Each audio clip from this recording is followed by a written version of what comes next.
Good morning, everyone. Good morning, ma'am.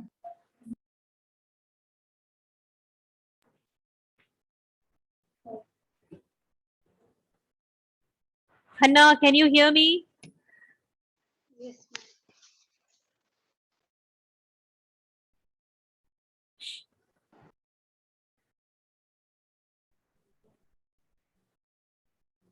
Irfan, can you tell only the points related to the topic I'm asking? What are the objectives of budget? Irfan, do you know or not? Reallocated resources. Louder, a little more.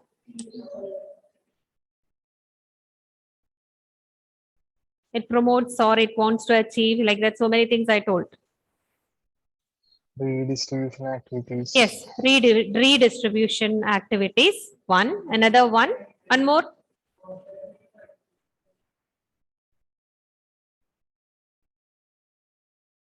Amal, do you know? Ma'am, relocation of resources. Reallocation of resources. Okay. Pavitra, do you know? Pavitra, she joined. No, Anila, can you say? Management of public enterprises. Enterprises. Okay. Then Tomlin, any other point?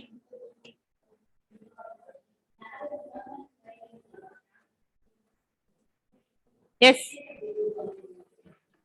Ma'am, subsidy. What is it? Ma'am, subsidies. Subsidies. That comes under some topic, right? Why do we need a budget, or what are the objectives of budget? Some 4-5 top points I told you. Elvina, can you tell? Reducing the regional disparities. Reducing regional disparities. Then what happened, Irfan? Reducing regional disparities. Any more is remaining, Elvina? Stabilization. Stabilizing activities. Then economic growth. All these are considered as objectives of budget. Okay. Now, what two things are there included in the government budget that I told you: revenue budget and capital budget. Below revenue budget, you can see two things, that is revenue receipts and revenue expenditure. And below capital budget, we have two: capital receipts and capital expenditure. Now, we discussed about the revenue receipts.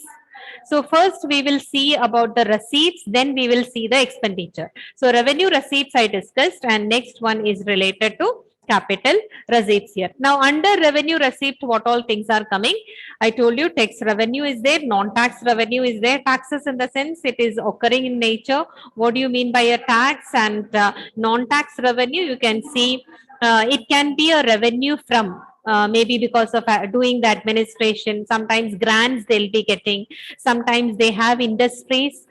From that industry, they may get some profit or dividend. That comes under the non-tax revenue. Okay. Now, here tax revenue, in this I told that there are different kinds of taxes.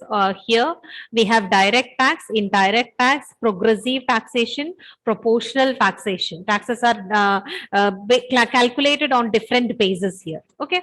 Next one, tax revenue. What do you mean by tax revenue? I told you all these things, but this you might have not written down. You can just copy it. What do you mean by tax? It is a legally compulsory payment imposed by the government on what? Income and profit of persons and companies with reference to any benefit. You have to take this point in your mind. There is no benefit when you pay the tax, but it is a compulsory payment. It is imposed by whom? Government. And on what it is imposed? Maybe it is on income or profit. income of persons or profit of companies without any benefit. So it's not that taxes imposed, I don't wish to pay the tax, I don't want to pay. That kind of mentality we cannot keep. It is a compulsory payment here. Okay. Now, non-payment revenue, non-tax revenue, I told you. So I'm just going from this. 2-3 things you can see from this. Sometimes government give loans to the state government, union territories, private enterprises. From that, they receive interest. That also coming under non-tax.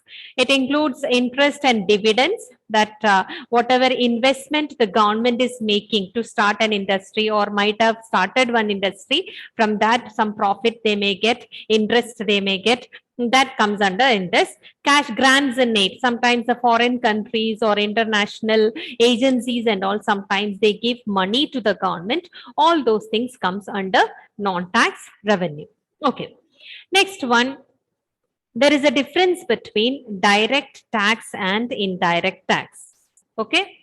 Now, what are the differences between direct tax and indirect tax? Now, here, the liability, if you see the direct tax, on whom the taxes fallen, that person should pay that particular tax.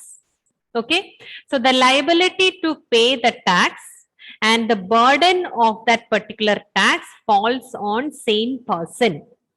For example, income tax. If you take the case of income tax, I should pay the tax, so that liability to pay the tax is on me. At the same time, from my income, it is going. So the income, the burden is also, if you see, it is on the same person. But if you see the indirect tax, the liability to pay the tax is on one person and the burden of that tax falls on another person.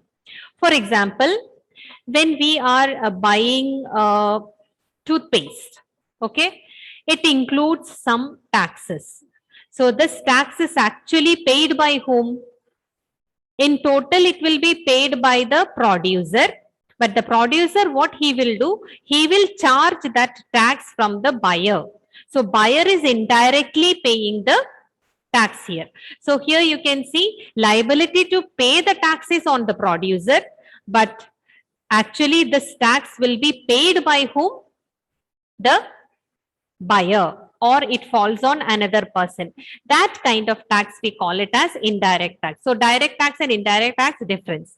Second one, it is progressive in nature. Progressive in nature in the sense, as your income increases, the tax also will be increasing. Okay. Now here, vice versa in the sense, as your income decreases, your tax also will be reducing. Now, another one, indirect tax, if you see, it is proportional in nature. Okay, so burden of tax is more on the poor people than the rich. In the sense, why do we say like this, proportional in nature, and the burden of tax is more on the poor people than the rich? Why do we say that? Any idea? Can anyone think of? Why the burden of tax is more on the poor people than on the rich? Why is it so? Karthik, can you tell? Ma'am, rich earn more income. Rich So have they- more proportional. You think indirect tax will be kept on what? Kept on goods and whatever they are producing. Okay. So, and who is paying the tax actually? Burden of tax is on whom? Is it on the producers or on the common people? The poor. On the common people or the poor people. Okay, that is why it is given like this. Burden of tax is more on the poor people, because whatever they are producing, they are paying it, but they get this money from everyone. So poor people is suffering because of this indirect tax than the rich people here. Next one, direct taxes cannot be escaped, in the sense, if we have to pay a tax on income, somehow the government will get from you. If you are not paying, it will create a lot of problem for you. Later on, later years, you can see it will come with a fine. So it is compulsory that you should pay that direct tax. But indirect tax, we can escape. How we can escape? Don't purchase that particular commodity or purchase less commodity where the taxes are imposed. So you can escape from that. Okay. So this is one difference you can see between indirect tax and direct tax. Direct taxes, we cannot escape from that, but at the same time, indirect tax, we can escape. How can we escape? Don't buy that particular product here. Now, examples it's given. Personal tax, corporate tax, all these things are coming under or on a particular person. Sales tax, excise duty, custom duty, all these are considered as indirect tax, and you know that nowadays these kind of taxes are not there. It is known as GST. Okay, all these together comes under category of GST. So that GST, we can say that that is also a indirect tax. From the name itself, you can understand goods and service tax. So it is on the goods or on the services what you are getting.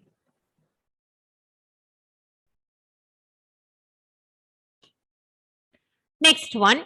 Next, we are talking about capital receipts.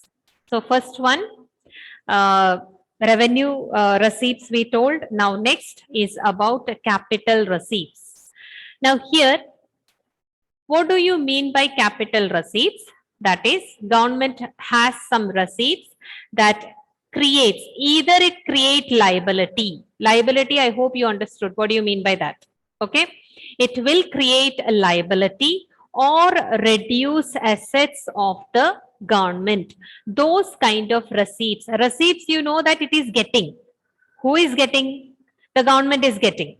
Okay. Now, it is creating liability. It can create liability. For example, when they are getting a loan, repay the loan, it is a liability for them. When they are repaying the or payment of a loan, it is a liability for them.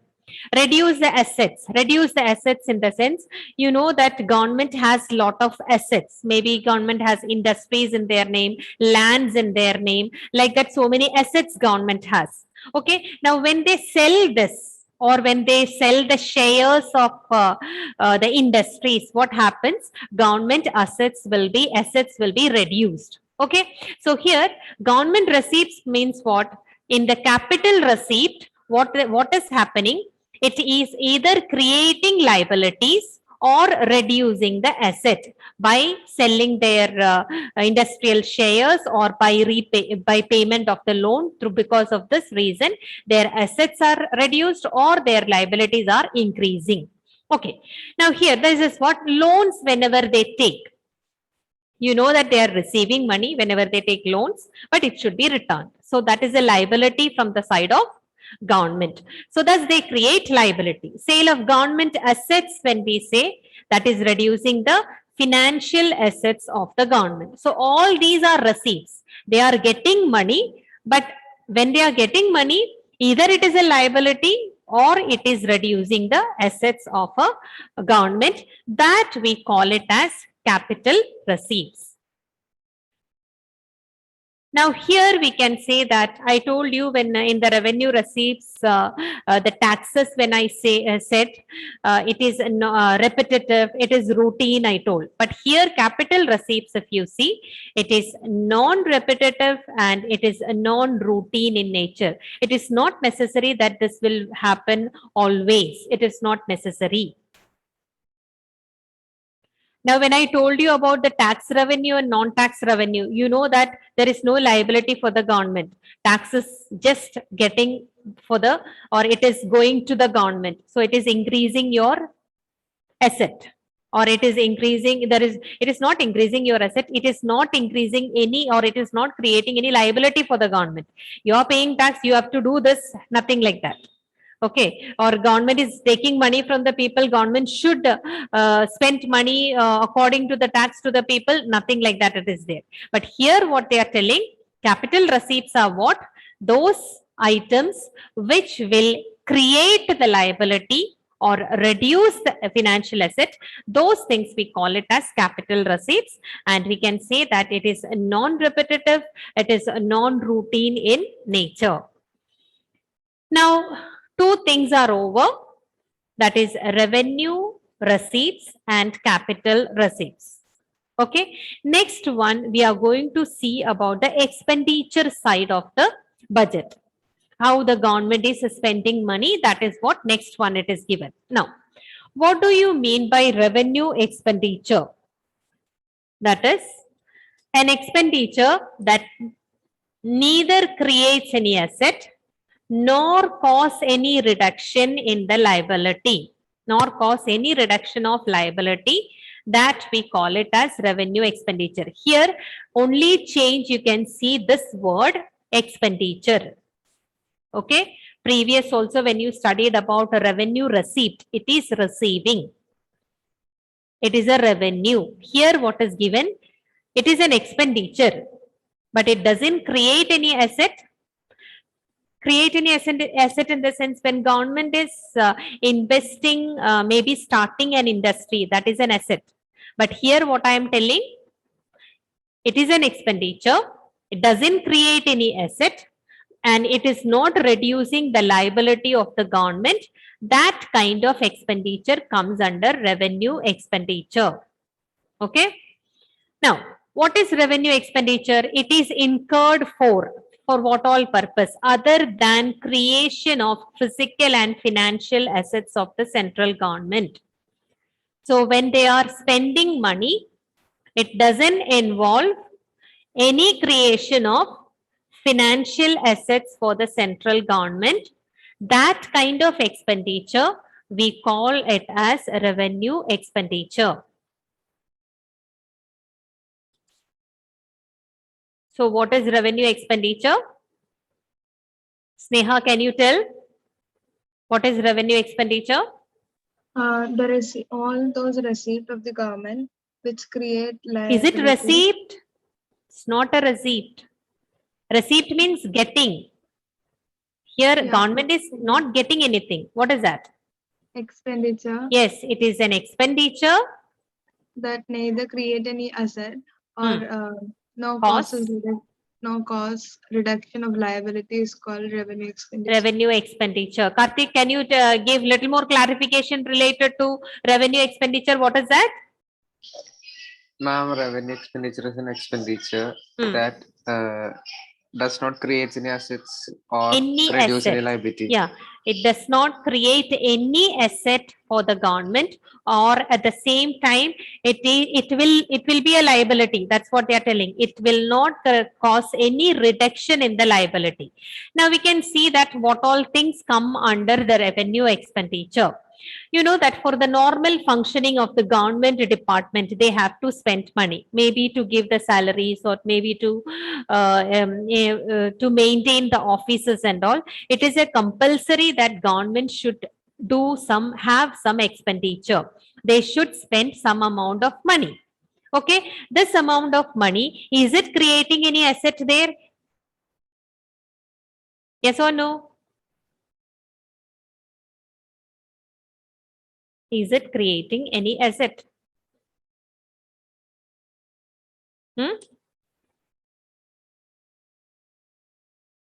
My goodness, say someone. Is it no or yes or no at least? No, it doesn't create any asset. It doesn't create any asset. Already, maybe you can think that, okay, government office is constructed, that is an asset. That is already created one. Now, for every month expense, if you see, they have to maintain the government offices, some sort of administration work is there, or you can see that they have taken some loan that interest should be paid back. Like that, when they are doing, no assets are created. But at the same time, you can see that it is a liability from the part of government. Government should pay all these things without any creation of assets. So that those things comes under revenue expenditure. Now here you can see, yeah, interest payments on debt, whatever debt they have taken, interest they have to pay. In this, no creation of asset here. Okay. Another one, grants they are giving to the state government. That is also expenditure from the side of central government. They are giving grants. They are giving simply money to the state government here. Now, in this also, no asset is created. So these are all coming under the revenue expenditure. Keep it in your mind that they are spending money, but at the same time, it's not creating any assets, or there is no reduction in the liability is going, it's not increasing also, it can be increased, that can we can say, but it is going in a proper manner, liability is not reducing at all. Next one, budget documents. In this itself, actually, there are different types of components for this, or different types of expenditure. But this plan and non-plan expenditure, they have brought below revenue expenditure also, capital expenditure also. It is in before it was given in a different manner, like revenue expenditure, capital expenditure, one difference, plan expenditure, non-plan expenditure, another difference, like that it was given. Now non-plan expenditure and plan expenditure is abolished from the terms we are not using. We are using only revenue expenditure and capital expenditure. Now they have accumulated, or they have brought that plan expenditure and non-plan expenditure in capital expenditure also, revenue expenditure also. Just understand what it is. Budget documents, it can be classified as plan and non-plan expenditure. This is within revenue expenditure. If you see later on, the budget is given in your textbook, one table. There also you can see plan and non-plan expenditure. Now, according to this, how they are classifying the revenue expenditure? Plan revenue expenditure, in the sense, you know that according to the 5-year plans, we are planning a lot. Okay, 5-year plans, they'll be planning that this much money should be spent on various items. Like that, discussions will go on. So that planning, when we are doing, that kind of expenditure comes under planned revenue expenditure. For example, it can be related to the central plans, whatever we are planning in the central plan, or maybe the assistance what they are giving for state plans, or that union and territory plans are there. So there the government will be supporting them through financial assistance. So that will be there in the planning, is a part of plan, 5-year plans or whatever it is. So that kind of expenditure, revenue expenditure, will come under plan revenue expenditure. Another one, that is non-plan expenditure. That is also an important part of revenue expenditure. It will be related to the general economic and social services of the government. So sometimes that they will not be planning things related to the subsidies given, or sometimes social services, whatever they are doing for the people, that will not be planned before. So those kind of expenditure will come under non-planned revenue expenditure. Especially regarding the pension, there is nothing to plan about it. They know that this much expenditure will be there. Regarding the defense, they will not plan much for defense. They know that this much expenditure will be there, or this much should be allotted before itself. They know that this much should be allotted on defense, or this much should be allotted for the salaries of government officials. Like that, planning will not be done on few items. Those will come under non-plan expenditure. Sometimes subsidies will be given to the people. Interest payments will be there for a government. All these things are already decided before. Okay, they will not plan in the present budget. So that kind of expenditure will come under non-plan expenditure.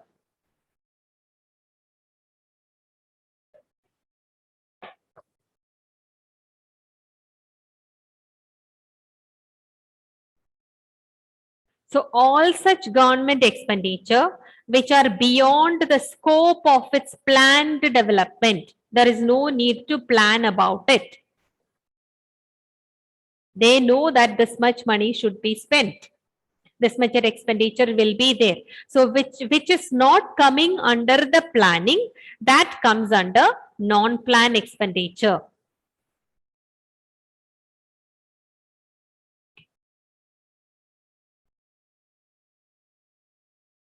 Amal, can you tell what do you mean by planned revenue expenditure?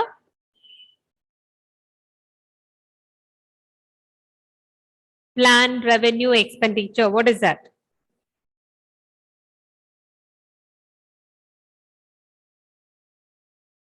And for that, they'll be planning how to spend the money. How to spend the money, or it is a part of 5-year plans. It is a part of planning. Okay.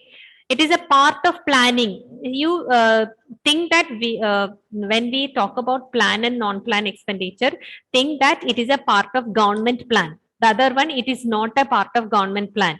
Already, it is not a simple language planning for our budget. It's not like that. Okay.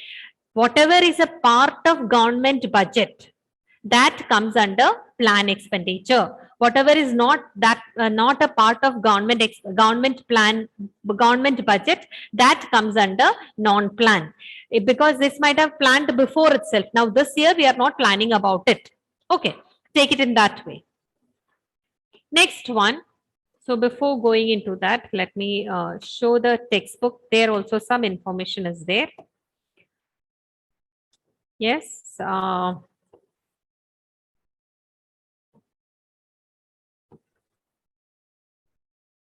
Yeah, here you can see what all are coming on in the non-plan expenditure.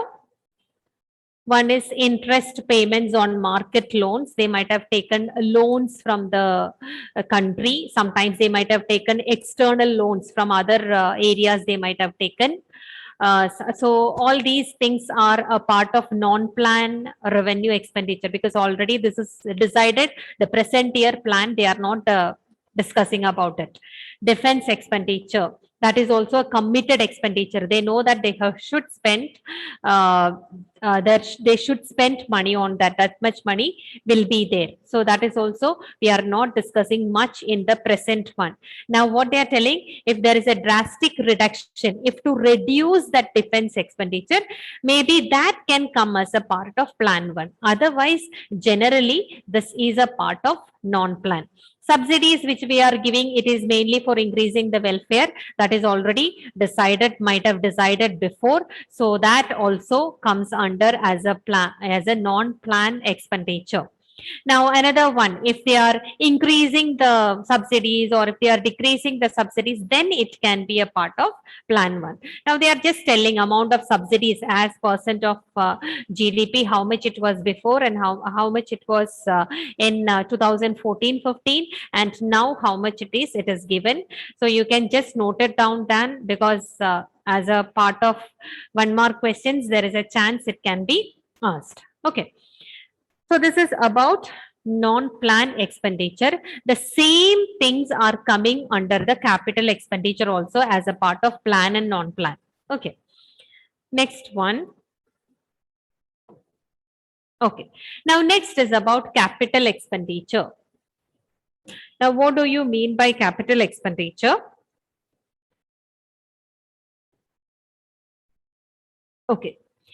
An expenditure that either creates asset. So here you can see it is creating assets for the government. How it is creating asset, you can see shares sometimes will be purchased by the government. So it will be increasing. The assets of the government will be increasing. So at the same time, you can see reduction in the liabilities of the government. So liability, taking a loan is a liability for the government. When you repay that loan, that liability is reduced here. Okay. Another one. So this is what you mean by capital expenditure. What do you mean by capital expenditure? An expenditure that creates assets for whom? For the government. How it is created? By buying sometimes the equity or shares by the government, or it causes reduction in the liabilities. How the reduction of liabilities are happening? because they may repay the loans, which reduces the liability of the government. Okay. Now, there are expenditures of the government which result in creation of financial assets. Sometimes you know that they may create financial assets in the sense they may, I told you before also, they may construct industries or they may set up new industries sometimes, or sometimes they may buy some shares from the industries like this. Or sometimes you know that when they are constructing roads, when they are constructing road, they take lands from the people. Okay, so like that you can see government is creating assets for them. So like this, whenever the government is spending money on buying anything or starting any industry or buying any shares of industry, you can see that it is increasing or it creates the financial assets or the physical assets. Okay, at the same time you can see it will help in reducing the liabilities. Now here also you can see plan expenditure and non-plan expenditure. Just plan capital expenditure means it is relating to central plan and the central assistance for the state and union territory plans. This I told you before. Any expenditure that helps in the creation of assets and that is planned according to the planning commission or according to the plans what is done by the government, those things comes under the plan expenditure or plan capital expenditure. Non-plan capital expenditure in the sense, again, it includes a lot of social and economic services provided by the government. So some services, some economic services and all will be provided by the government. All those things comes under non-plan capital expenditure. Aishwarya, can you tell what is capital expenditure? It is an expenditure that either create assets for the government Hmm. or cost reduction in the liabilities of the Cost government. reduction in the liabilities. Grishma, can you tell a little more explanation related to that expenditure? It results in creation of assets. I told what kind of assets it will be. Buying shares or equity. Creation of Shares or equity by the government. physical or financial assets. Okay, creation of physical or financial assets or the reduction in financial liabilities. So there also I told that there are two kinds of capital expenditure, which are they? Plan capital expenditure and non-plan capital expenditure. So with this, I don't want to take the other topic now. We'll just do a small recap on this. Direct tax. What are the differences between direct tax and indirect tax? Irfan? Irfan?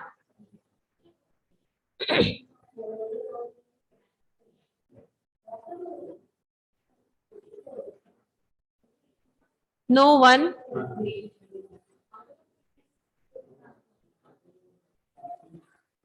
Irfan, are you there?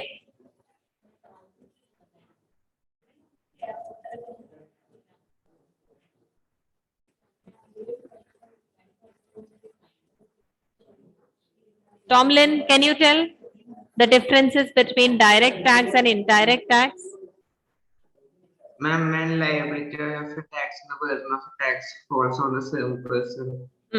That kind of, okay. Tax. What is the difference in related to indirect tax? Liability of a person and burden of the tax falls on the Also on same person. Okay. Femina, can you tell the nature of that particular taxes? Femina.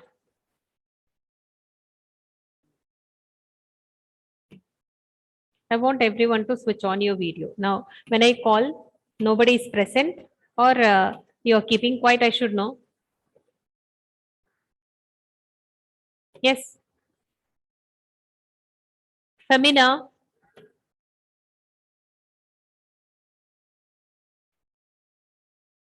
Pavitra. It is progressive in nature. Tax rate increases with the increase in income and vice versa. Regarding indirect tax, it is? It is proportionally in nature because the burden of tax is more on poor than the rich. Rich. Okay. Sharath, can you tell another difference? The people have the liability to pay the tax. It cannot be escaped. We cannot escape from paying the income tax or tax on income. Can we escape from indirect tax? Sharath. No, but the tax liabilities on the producer to pay. Tax liabilities on the, I don't know what are you telling. I feel that I'm asking one particular, the liability and all we discussed, my dear. Liability nature we discussed. We are asking about the escapism now. Basil, can you tell? Basil. I have to pay tax on income. We What have is to that? pay tax on income. Once more. We have to pay tax on Yeah, income. we have to, it is compulsory that we have to pay tax on income. What about the indirect tax? What about the indirect tax, Basil? Can we escape? Escape simply by not purchasing a commodity. Okay, we can escape by not purchasing the particular commodity. Ashish, can you tell a few examples for direct tax and indirect tax? Personal tax and corporate tax. These are belonging to which type category? Indirect tax. Which category? Direct. Okay. What about the examples for indirect tax? GST, sales tax, excise duty, and all those things comes under. Okay. That day I made you to write few questions, right? How many of you asked that day? Questions related to the chapter. What is the name of the chapter? Poverty, right? Yes or no? Yes, ma'am. Okay. Who asked that day? Who all asked? Okay. Aishwarya asked. Then who asked? Okay. Aparna asked. Remaining, no one asked. Karthik, what about Karthik? Did you ask that day? No, ma'am. No. So shall we start? Do you have the questions with you? No, ma'am. No.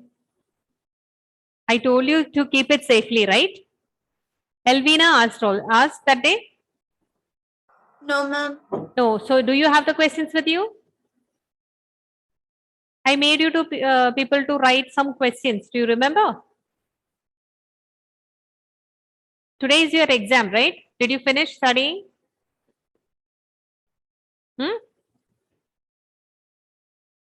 Yes or no? No. Nobody heard this question, right? It's an easy one. If you have read notes and all those things, it's an easy one. Nothing much complicated is given. I told you that one calculation I have given. That is, which calculation is there for you from the chapter Money and Banking? What kind of calculation is there? Can anyone say? Money multiplier.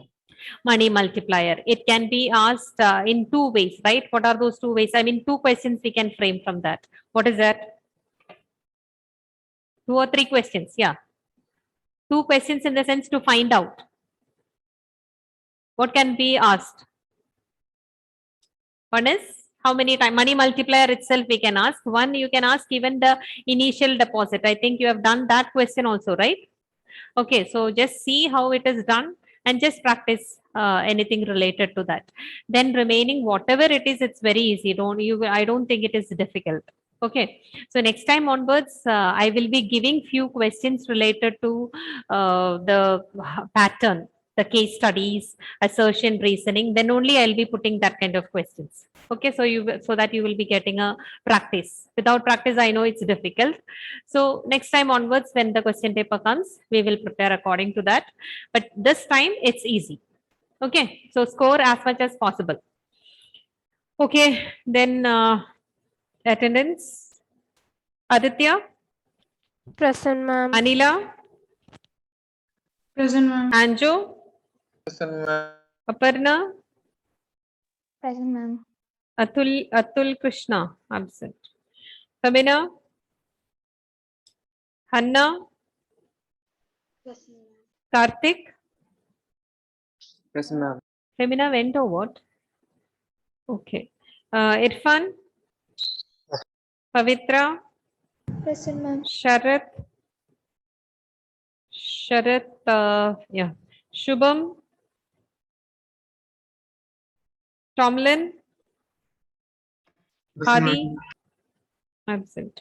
Aishwarya, Present, ma'am. Amal, absent. Amal Raj, Present, ma'am. present.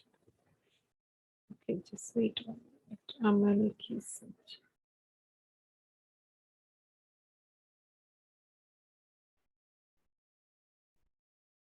Ashish, Yes, ma'am. Elvina, Present, ma'am. Grishma, Ma'am. Sneha, present, Present, ma'am. right? Okay. Okay, then bye everyone. All the best. Write the exam well. Okay. Bye.